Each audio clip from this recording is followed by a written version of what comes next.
Shalom Brahá, continuação do comentário da Parashá Hukat, 5.782, segunda parte. Versículo 20 do livro de Números. Desculpa, capítulo 20 do livro de Números. E vieram os filhos de Israel, toda a congregação, ao deserto de Sim, no primeiro mês. Esteve o povo em Kadesh. E morreu ali Miriam e foi sepultada ali. E não havia água para a congregação, e juntaram-se contra Moisés e contra Arão. E brigou o povo com Moisés, e falaram dizendo: Oxalá tivéssemos tido a mesma morte, nossos irmãos diante do Eterno. A primeira coisa que nós temos que entender aqui é o seguinte: nós temos o hiato. Capítulo 19 fala-se da vaca da pará vermelha, da vaca vermelha. E agora fala: e vieram os filhos de Israel, toda a congregação, deserto de Sim. Se passaram aqui 38 anos. Temos um hiato muito grande. A primeira parte desse comentário, nós estávamos no segundo ano da saída do Egito. E o Senhor termina isso, ou seja, depois teve toda aquela confusão de Korah, toda aquela mortandade por causa das pessoas se rebelando. Tivemos antes a questão dos espias que levaram o povo todo a murmurar e a ser obrigado a dar esses 40 anos. Ou seja, estava naquele momento em que o povo teve que aprender a acalmar a sua alma, ou seja, erraram, voltaram para o fim da fila e agora vamos aprender a andar de verdade.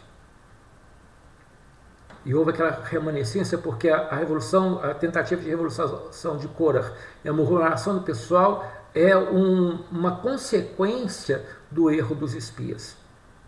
Ou seja, que aflorou o que estava no coração dessas pessoas.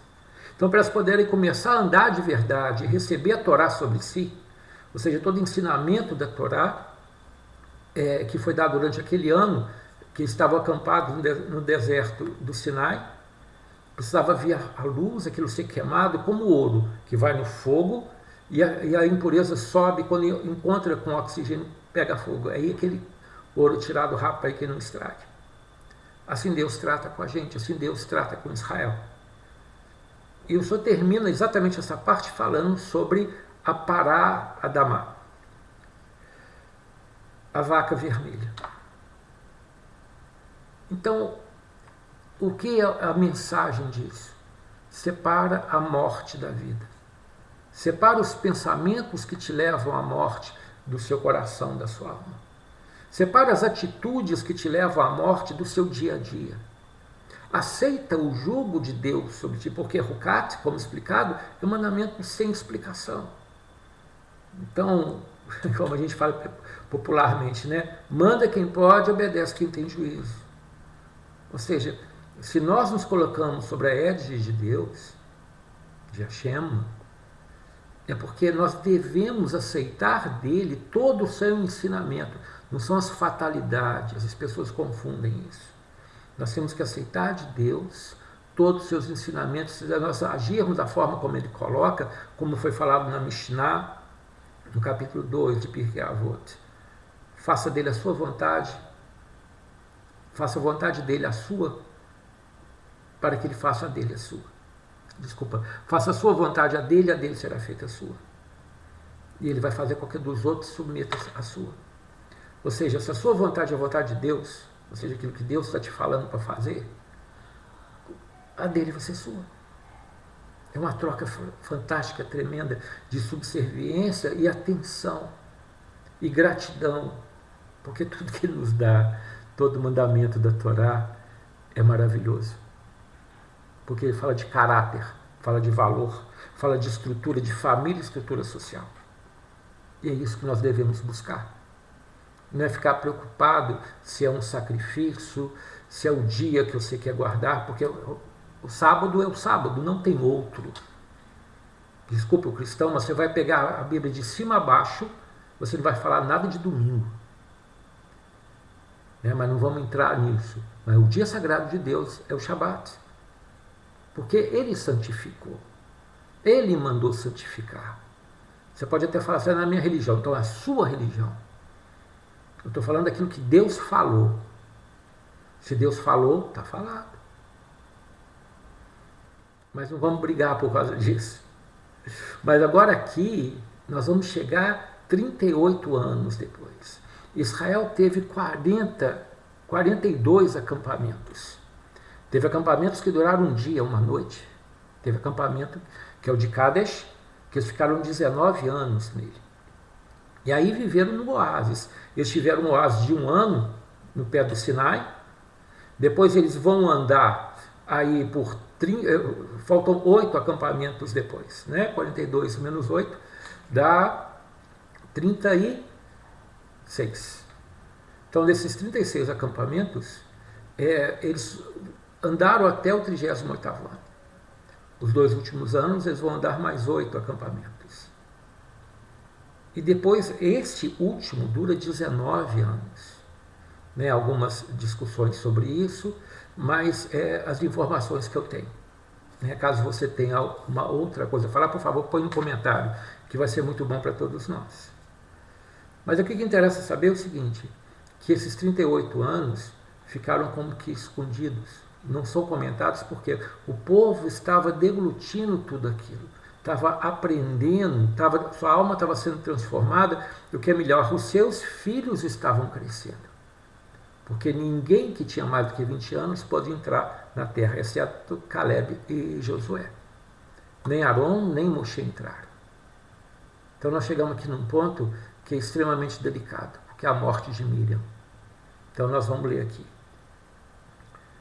E não havia... Vamos voltar, 21. E vieram os filhos de Israel, toda a congregação, no deserto de Sim, no 1º mês. Esteve o povo em Kadesh, e morreu ali Miriam, e foi sepultada ali. E não havia água para a congregação, e juntaram-se contra Moshe e Aron.